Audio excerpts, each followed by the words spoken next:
Hello students, कैसे हो आप सब। हम पढ़ रहे हैं चैप्टर नंबर 10, क्लास 9 एनसीईआरटी का टॉपिक है हमारा। ठीक है, तो हम चैप्टर को हमने शुरू कर दिया ऑलरेडी और आज हम पढ़ने वाले हैं काइनेटिक एनर्जी। ठीक है, सो बिना किसी देरी के वीडियो को शुरू करते हैं। A moving object can do work. कोई भी मूविंग ऑब्जेक्ट है, अब वो मूव कर रहा है तो वो वर्क भी कर सकता है। We can know that an object moving faster can do more work than an identical object moving relatively slow। क्या कहना चाहता है कि कोई भी ऑब्जेक्ट है जो फास्ट चल रहा है, फास्ट मूव कर रहा है। आप मान लीजिए कि आपके पास एक ए ऑब्जेक्ट है, ठीक है, और वो फास्ट मूव कर रहा है, और जो बी है एज कंपेयर टू ए वो बहुत स्लोली मूव कर रहा है। तो ये कहना चाहता है कि जो ए वाला ऑब्जेक्ट है वो ज्यादा काम करेगा, जल्दी काम करेगा as compare to B. A moving bullet, blowing wind, rotating wheel, speeding stone can do work. How does a bullet pierce the target? How does the wind move the blades of a wind wheel? इन सब चीजों को समझने के लिए हमारे पास एक energy है जिसको हम क्या कहते हैं, kinetic energy.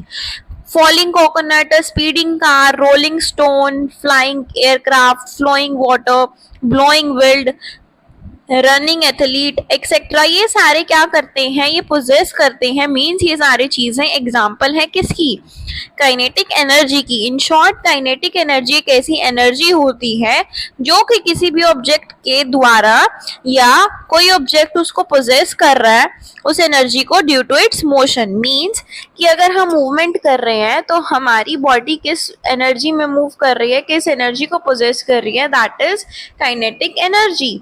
So the kinetic energy of an object increases with its speed. मतलब जितनी ज्यादा आप एनर्जी लगाओगे वो उसकी स्पीड के साथ साथ इंक्रीज होती रहती है। How much energy is possessed by a moving body by virtue of its motion? By definition हम कह सकते हैं कि we can say that kinetic energy of a moving body या of a body moving with a certain velocity, कोई velocity के साथ जो body move करती है तो वो equal होता है उसके work done on it to make it acquire that velocity। ठीक है, let us now express the kinetic energy of an object in the form of an equation। Consider an object of mass m लेना है, उसको move करना है uniform velocity u के साथ, उसको डिस्प्लेस कर दिया हमने थ्रू अ डिस्टेंस s। जब हमने उसके ऊपर कांस्टेंट फोर्स अप्लाई किया और डायरेक्शन ऑफ डिस्प्लेसमेंट में हमने उसको मूव कर दिया एक जगह से दूसरी जगह पे, तो उसका वर्क डन क्या होगा, that is fs। Work done on the object will cause a change in its velocity. Let its velocity change from u to v. Let a be the acceleration produced. We studied 3 equations of motion। तो हमने 3 equations पढ़ी हैं, तो जो भी इससे related होगी उससे कनेक्ट करेंगे। दैट इज इनिशियल वेलोसिटी और फाइनल वेलोसिटी किसी भी मूविंग ऑब्जेक्ट की जब वो यूनिफॉर्म एक्सेलरेशन के साथ, जिसको हम a से रिप्रेजेंट करते हैं, और डिस्प्लेसमेंट s के साथ जब वो मूव करेगी तो हम उसको ऐसे रिप्रेजेंट करेंगे, that is v square minus u square is equals to 2as। जिसकी वजह से हमें क्या मिलेगा, डिस्प्लेसमेंट की एक रिएक्शन मिलेगी, that is s is equals to v square minus u square divided by 2a। जो आपका 2a ऊपर मल्टीप्लीकेशन में था वो यहाँ लेफ्ट हैंड साइड आके डिवाइड में चला जाएगा। फिर ऊपर के सेक्शंस में से हमें क्या मिला कि F is equals to m में होता है, हमें ऑलरेडी हमें पता है। We can write the work done force. अब हम इसको कैसे रिप्रेजेंट कर सकते हैं, W is equals to m a into v square minus u square divided by 2a। या हम इसको ऐसे रिप्रेजेंट कर सकते हैं, अगर ऑब्जेक्ट स्टार्ट कर रहा है उसकी स्टेशनरी पोजीशन को तो u हमेशा हम उसका 0 मानेंगे, देन हम उसको ऐसे रिप्रेजेंट करते हैं। तो अब हमें क्लियरली समझ में आया कि जो वर्क डन है वो इक्वल होगा change in the kinetic energy of an object. जितनी ज्यादा एनर्जी चेंज होगी ऑब्जेक्ट के साथ उसका वर्क डन भी उतना ही इक्वली चेंज होगा। अगर u 0 है तो वर्क डन हमेशा कितना रहेगा, हाफ mv स्क्वायर। अगर काइनेटिक एनर्जी पोजेस हो रही है किसी भी ऑब्जेक्ट से जो जिसका मास m है और यूनिफॉर्म वेलोसिटी जिसकी वेलोसिटी v है, उसको हम ऐसे रिप्रेजेंट करेंगे, e k को हम क्या मान रहे हैं, that is your kinetic energy. उसका फॉर्मूला क्या है ये आपको याद रखना है, हाफ mv स्क्वायर। अब हमारे पास एक क्वेश्चन है, एक ऑब्जेक्ट है जिसका मास है 15 kg, वो वेलोसिटी के साथ मूव कर रहा है यूनिफॉर्मली वेलोसिटी के साथ, जिसकी वेलोसिटी है 4 मीटर पर सेकेंड। तो आपको सीधा सीधा इसका फॉर्मूला लगा देना है। मास आपको दिया हुआ है, वेलोसिटी दी हुई है, तो हाफ इंटू मास 15 है और वेलोसिटी का आप स्क्वायर कर दोगे तो आपके पास ये सोल्व करके क्या आएगा, आपका जो आंसर आएगा वो आपका होगा 120 जूल्स। ठीक है, ऐसे ही आप इसको जो नेक्स्ट क्वेश्चन है इसमें जो दिया हुआ है उसको आप कर सकते हो। ठीक है, अब नेक्स्ट एनर्जी की तरफ चलते हैं, that is your potential energy. अब हम देखेंगे कि पोटेंशियल एनर्जी क्या होता है।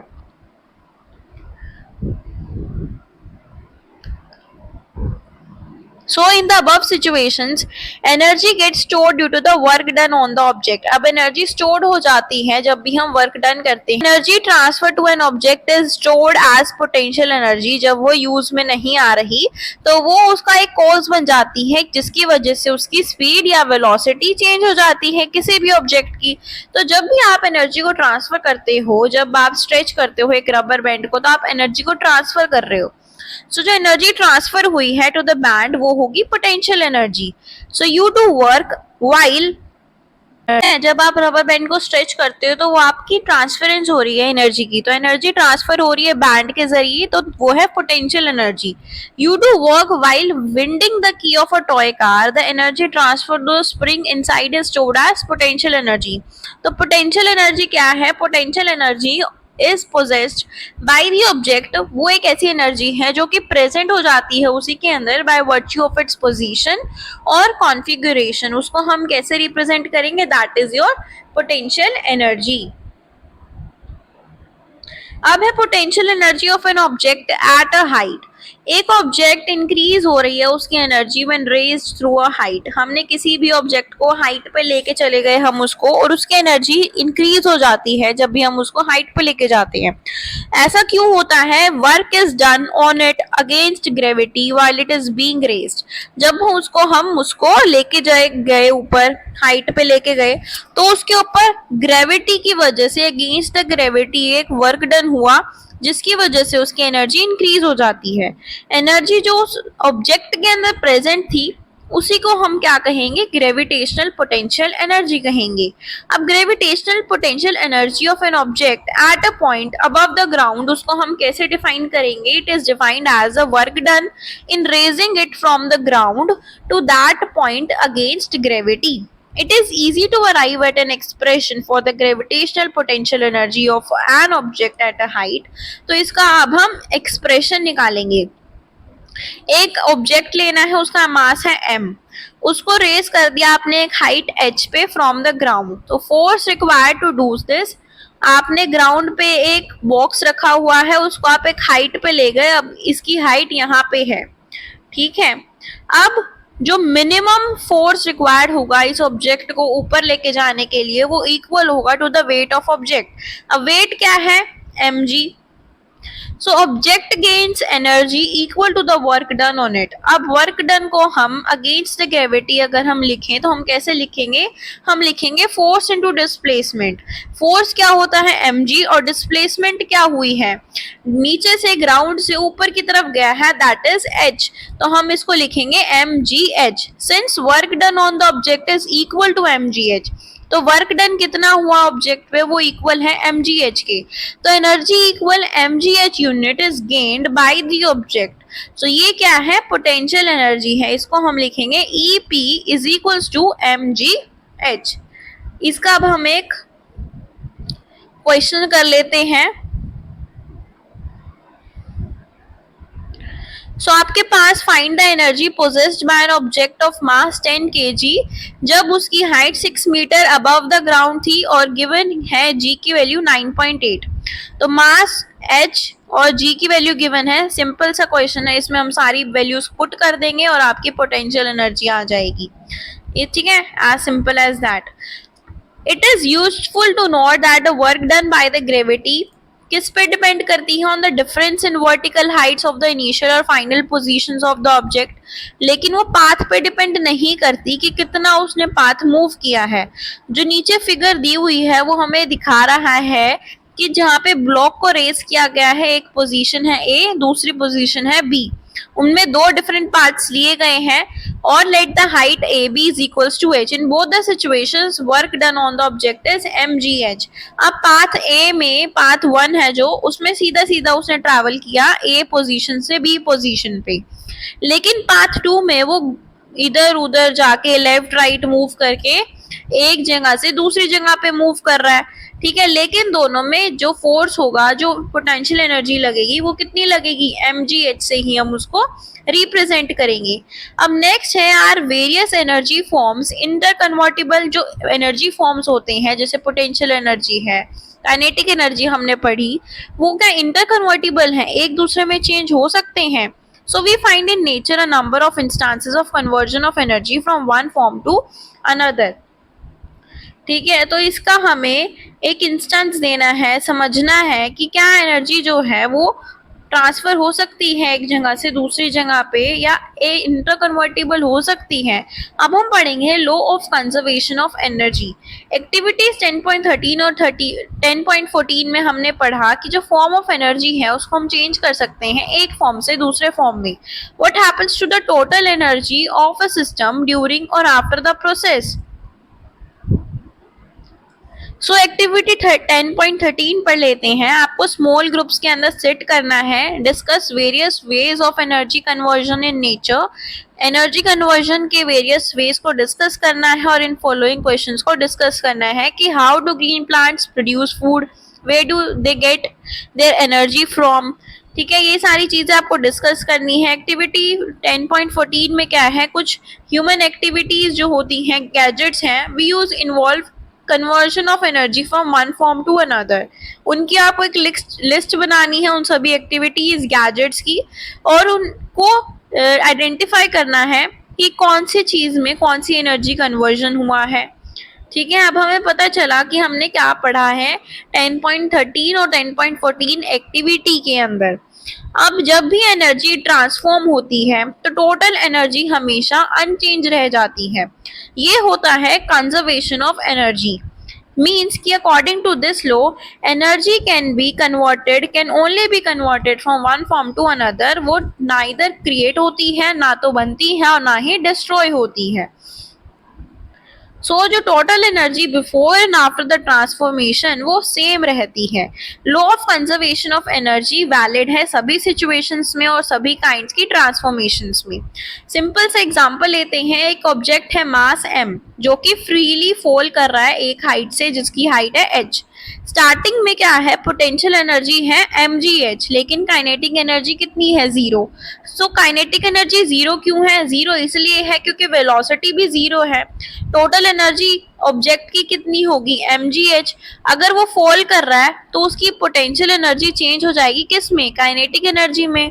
और अगर v वेलोसिटी है उसकी ऑब्जेक्ट की किसी भी इंस्टेंट पे, सो काइनेटिक एनर्जी हमेशा हाफ mv² होती है। जब as a fall of the object वो कंटिन्यू रहेगा तो पोटेंशियल एनर्जी डिक्रीज होने लगेगी और काइनेटिक एनर्जी इंक्रीज हो जाएगी।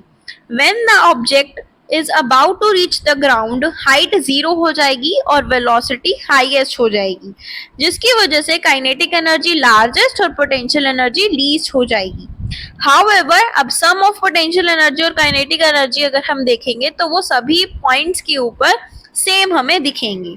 सो that is potential energy plus kinetic energy is equals to constant. तो ये हमारे पास रिएक्शन है, इक्वेशन है, एक्सप्रेशन है, कुछ भी कह सकते हैं, that is always remains as constant.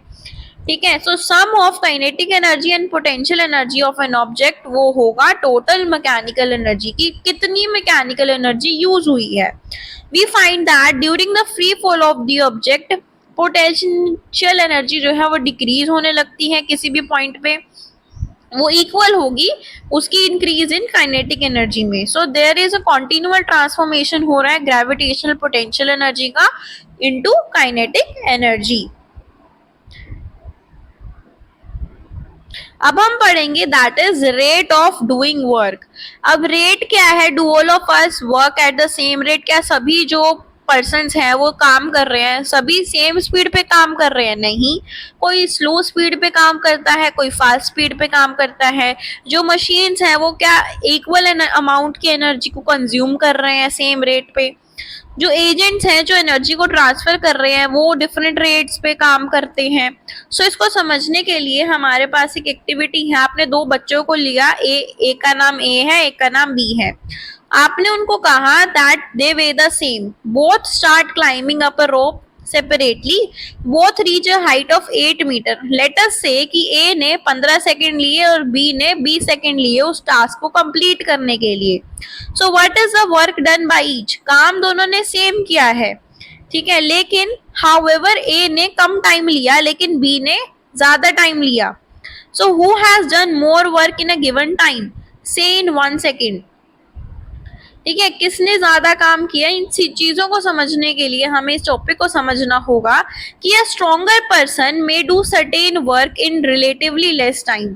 A more powerful vehicle would complete a journey in a shorter time than a less powerful one.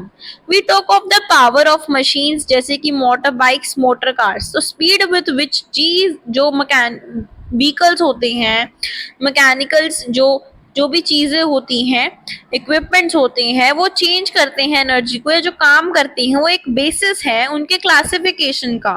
So power measures the speed of the work done. अब power क्या है? Power वही चीज है जिससे हम speed of work done को major करते हैं।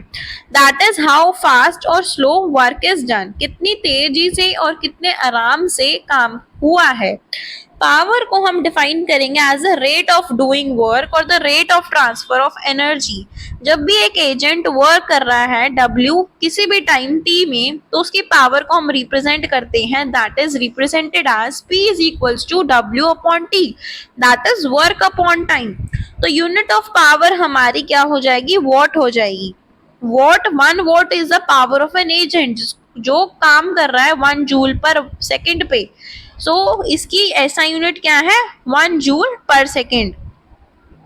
इसको हम किलोवाट्स इसमें भी रिप्रेजेंट कर सकते हैं। So power of an agent वो टाइम के अनुसार या टाइम के साथ साथ बदलती रहती है। दिस मीन्स कि agent may be doing work at different rates and different intervals of time. So concept of average power is useful. We obtain average power by dividing the total energy consumed by the total time taken. ठीक है, अब हमारे पास दो girls हैं, उनका wait है 400 N। वो climb कर रहे हैं रोप को through a height of 8 metre. We name of one of the girls A and other B. एक ए ने 20 सेकेंड्स लिए, बी ने 50 सेकेंड्स लिए। तो what is the power expanded by each girl? So power expanded bye girl A mg, that is 400 और height है 8 metre और time taken 20 seconds. तो mgh डिवाइडेड बाय t। तो ये सारी चीजें हम इसमें रिप्रेजेंट करेंगे, पुट करेंगे, तो हमारे पास दोनों की वैल्यू आ जाएगी। सो एक्सपेंड हुआ ए ने 160 वॉट्स और बी का 64 वॉट्स। ठीक है, अब हमारे पास क्या है? एक एक्टिविटी है, that is your last activity. Take a close look at the electric meter installed in your house, observe its features closely. आपको अपने घर का जो इलेक्ट्रिक मीटर है उसको देखना है, उसके फीचर्स को देखना है, समझना है। Take the readings of the meter each day 6:30 AM और 6:30 PM। इस एक्टिविटी को आपको एक हफ्ते के लिए करना है और यूनिट्स को कंज्यूम जो होती हैं पूरे दिन में उसको समझना है, कैलकुलेट करना है। So how many units are used during night, उनको ऑब्जर्व करना है। Draw inferences from the data, उसका इन्फ्रेंस निकालना है। अपनी ऑब्जर्वेशंस को कंपेयर करना है with the details given in the monthly electricity bill. One can also estimate the electricity to be consumed by specific appliances by tabulating them their known wattages and hours of operation. ये आप कर सकते हो, ये easy सा task इसमें activity दी हुई है। ठीक है, सो हमारा ये चैप्टर कंप्लीट हो गया है। सो आई होप आपको ये वीडियो अच्छी लगी हो। अगर अच्छी लगी हो तो चैनल को सब्सक्राइब कर लें, वीडियो को लाइक करें, शेयर करें और जितना ज़्यादा कमेंट करें और मुझे बताएं कि आपको वीडियो कैसी लगी और आने वाली वीडियोस कौन सी हम आगे बनाएं, उस पर भी आप कमेंट कर सकते हैं। So thank you so much for watching.